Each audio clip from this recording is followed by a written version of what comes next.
I have friends that I was people that I was dealing with for 30, 40 years. That, people in America, when people retire, they still are called upon. They're asked to come in.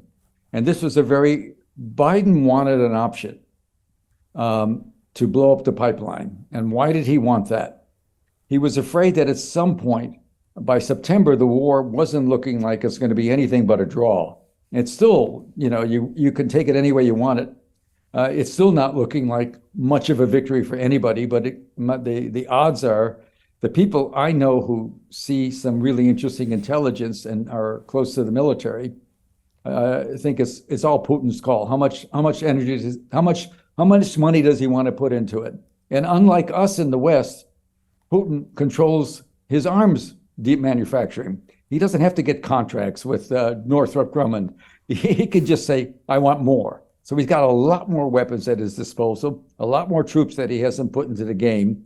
And I think at this point, it doesn't look so good. But last September, Biden's worry, as much as I can tell, I'm not in his head, the worry was that West Germany and Europe, there's no natural gas, no natural oil in that area. They've always been dependent on outsiders for their gas and oil. He was worried that Germany was under pressure to put more money into the war in Ukraine. And it looked to a lot of people, even people, believe it or not, in NATO, it looks like they're throwing a lot of bad money, a lot of good money after bad. We've now put about $120 billion into that war at a time when we just cut off 15 million people from medical care. Just cut them off at the bottom. We have acute problems like certainly Britain does too. You have to subsidize an awful lot of people in your country to keep it going, particularly on energy. And so I think the only rational explanation I can get from this is that Biden's fear is that Germany at some point may choose to keep gas going in lieu of supporting the war. And so he didn't give him the option. If this is so, this will play out very badly this winter. Europe had a very mild winter, but still prices for energy have gone up astronomically in Germany. And if you're a major, let's say a company, a construction company that's got a big project, you're out of Bonn or maybe out of Berlin, you got a big project in Munich, you're going to build a big housing complex. You have to think, I can't factor in how much my energy costs are going to be. So this stalls a lot of business. And look, the people in Europe are much more interested in this story than you might think. I mean, I don't do politics and I'm not going there to do speeches, but there's a lot of concern about what happened. And so far, the German government has gone along with the American notion that we don't know nothing. And it's been a sad sort of story for the media because they simply don't want to get around the idea that a president, and this in America now, we were terrified by the Trump administration. And so if you want to know what I really think my guess is Biden's certainly going to run again. He'll be 86 when he's done. And I think if anybody's got a shot at being the next candidate, it's Trump again. Yeah. If you're going to charge him with paying money to pay off, some babe, you're talking about something that goes on a lot more than we want to talk about. You're not going to get this guy in that case. In fact, you've made a lot of money for him and a lot of voters. So I don't know what's going to happen with him. He's a unique individual. I don't like him very much. On the other hand, a lot of people in America do. And right now, Biden's among the Democrats, he's at 32% in terms of wanting to run again. So we're looking at a real crisis in politics here. And so there's just been a wall. He did such a dumb thing, whether it's certainly illegal in terms of the law we know, economically, he's liable for the damages, whether it's an act of war is to be decided by not me. But the resistance to the story, as you know, we talked about it when I was on your show a few weeks ago, maintains strong. And when I mentioned the cover story, at some point, when you do an operation like this, the CIA was asked last winter, actually in the 2021, before 3 months before Russia invaded in February of a year and 2 months ago, they were asked to come up with options. So what can we do to forestall them? And there were meetings, and I described them in a lot of detail. And one of the options that emerged is blow up the place. And the CIA was given that assignment. Other agencies were involved too. And Norway is, of course, I actually wrote about this later. Norway has worked with us under dirty tricks in Vietnam. And we were operating inside North Vietnam sort of without anybody in America knowing it. And their hosts the corporations that run some of the largest private merchant marine ships have also done things for us. We just have a long relationship. It's got a 1,400-mile border along the Atlantic Ocean. It goes all the way and meets Russia at the Arctic Circle. And way up north, we've probably put, if not $500 million, more than $1 billion worth of new bases. We've upgraded air bases. We built a new it was a closed submarine base they had Norwegians used in World War II. We rebuilt it.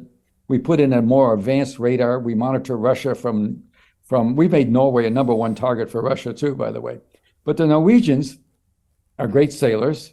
And the first thing that the CIA team that was involved was to head to Norway, because we don't know much about the Baltic Sea.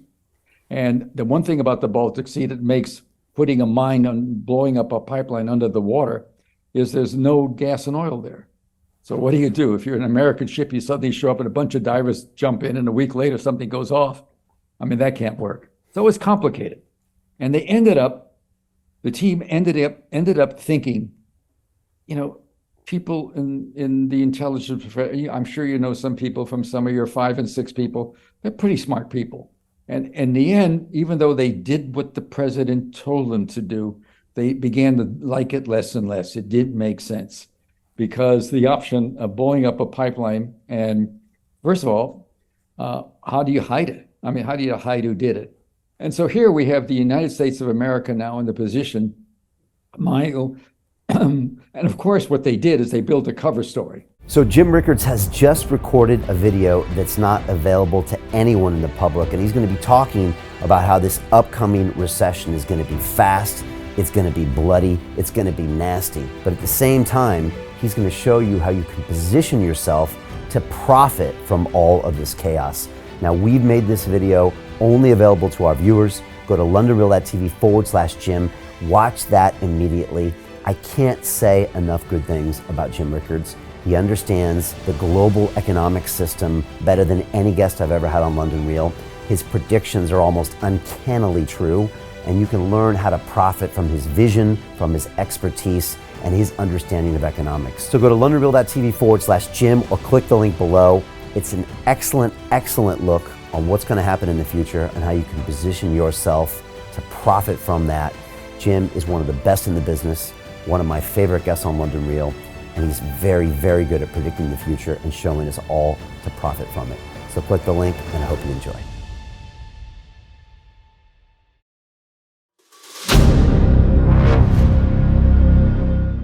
I'm looking for partners, collaborators, colleagues who want to join forces with me around the globe and create real value, generational wealth, and financial freedom for everyone else around the world. Get involved in the cryptocurrency markets, get involved in the NFT markets. This is your moment. Life all comes down to a few moments. Don't let this pass. Now it's not too late. Next year's going to be too late. Ultimately, this is about freedom. That's the way I see it. This is about giving power back to the people and enabling billions of people worldwide to use the financial markets to improve their lives and those of their friends and their families and their communities. Honestly, I think it's a violation of human rights not to allow people basic access to financial services. Because right now people are being kept in the dark, they're being robbed of education, and it's a travesty. And so I'm looking for people that want to join me and be a part of this solution. And that all happens inside the DeFi Academy. The gains my students are making are absolutely amazing. Double, triple digit gains in the first month alone. That's amazing. This will change your life. Now is the time to get involved. I'm going to tell you exactly how my students in my academy made money in the last 30 days. I'm talking about real trading results. And let me just whet your appetite a little bit. Let me hit you with some numbers. I'm talking Brendan from New Zealand is up 68.77% on the month. Steve from Europe up 83%. Albert in Singapore up 169.9% on one single trade. I got Susan up 153% on her call options alone, also rocking 139% returns and 442% returns as well on individual trades. These are people that are changing their financial future in the last 30 days, but it's based on trading discipline. I've graduated over 500 students from inside my academy from over 54 countries around the world. It's amazing. When it comes to crypto, DeFi, and blockchain, we love this space. We truly believe it's the future. This is down to our core.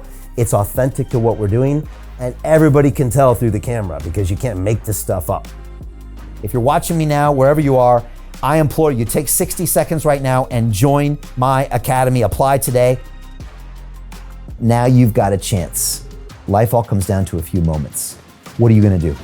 What's the choice that you're going to make?